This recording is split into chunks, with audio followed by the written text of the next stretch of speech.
اکثر ایسے ہوتا ہے کہ جسم پر خارش ہوتی ہے لیکن وہ عام خارش نہیں ہوتی، وہ ایسی ہوتی ہے جو بار بار لوٹ کر آتی ہے۔ جلد جلتی ہے، خارش بڑھتی ہے اور انسان بے چین ہو جاتا ہے، دن میں بھی اور رات کو بھی۔ ہم سوچتے ہیں کہ شاید یہ خود ہی ٹھیک ہو جائے، لیکن وقت کے ساتھ ساتھ مسئلہ اور بھی بڑھ جاتا ہے۔ اس لیے آج میں آپ کے ساتھ ایک پرانا آزمودہ اور بہت ہی طاقتور نسخہ شیئر کرنے لگی ہوں۔ لیکن ایک بات صاف سن لیں، یہ نسخہ صرف باہر لگانے کے لیے ہے، اس کو کھانا نہیں ہے۔ اور یہ نسخہ ہر کسی کے لیے نہیں بتایا جاتا، یہ خاص طور پہ ضدی قسم کی خارش، داد، فنگس اور جلد کی جلن میں استعمال کیا جاتا ہے۔ اس میں شامل اجزاء جلد کو ٹھنڈک بھی دیتے ہیں اور اندر کے جراثیم کو آہستہ آہستہ ختم بھی کرتے ہیں۔ لیکن فائدہ تب ہوتا ہے جب مقدار اس کی صحیح ہو اور اس کو صحیح طریقے سے استعمال کیا جائے۔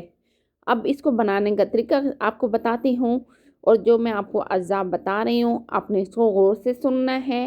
گندک آملہ سار 120 گرام، یہ خارش کے جراثیم کو ختم کرنے میں مدد دیتی ہے۔ نیلا طوطا 15 گرام، یہ جلد کے اندر موجود جو فنگس ہوتے ہیں اس کو ختم کرنے کے لیے استعمال کیا جاتا ہے۔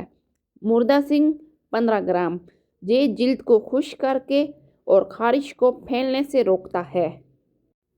کافور 10 گرام، یہ جلن اور سوزش کو فوراً سکون دیتا ہے۔ اور آخر میں تیل جوز یا ناریل کا تیل 250 ملی لیٹر۔ ان تمام چیزوں کو ہمیشہ آپ کسی اچھی سی پنسار کی دکان یا پرانی اتاری سے لے لیں۔ اور اب آتے ہیں اس کے بنانے کے طریقے پر۔ سب سے پہلے گندک، نیلا طوطا اور مردہ سنگھ، ان تینوں کو الگ الگ پیس لیں، اور یاد رکھیں جتنا باریک پاؤڈر ہوگا اتنا ہی نسخہ اچھی طریقے سے کام کرے گا۔ اب ان تینوں کو ایک صاف برتن میں ڈالیں اور اوپر سے تیل جوز شامل کریں۔ اب اس برتن کو چولہے پر رکھیں، آنچ بہت ہی ہلکی رکھیں، بس اتنا ہو کہ تیل گرم ہو جائے۔ 10 سے 15 منٹ آہستہ آہستہ پکائیں، بیچ بیچ میں چمچ ہلاتے رہنا ہے، تیل کو جلنا نہیں چاہیے، یہ بات بہت ہی ضروری ہے۔ جب تیل نیم گرم رہ جائے تو چولہے کو آپ بند کر دیں۔ اب کافور کو اچھی طرح سے پیس کر اس تیل میں شامل کریں اور اچھی طرح سے مکس کریں۔ اب تیل کو ٹھنڈا ہونے دیں۔ اب اس تیل کو ٹھنڈے ہونے کے بعد شیشے کی بوتل میں بھر لیں۔ یاد رکھیں آپ نے پلاسٹک کی بوتل استعمال نہیں کرنی، یہ تیل بہت ہی جلدی خراب ہو جائے گا۔ آپ نے شیشے کی بوتل ہی لینی ہے۔ اب بات کرتے ہیں اس کے استعمال کس طرح سے کرنا ہے۔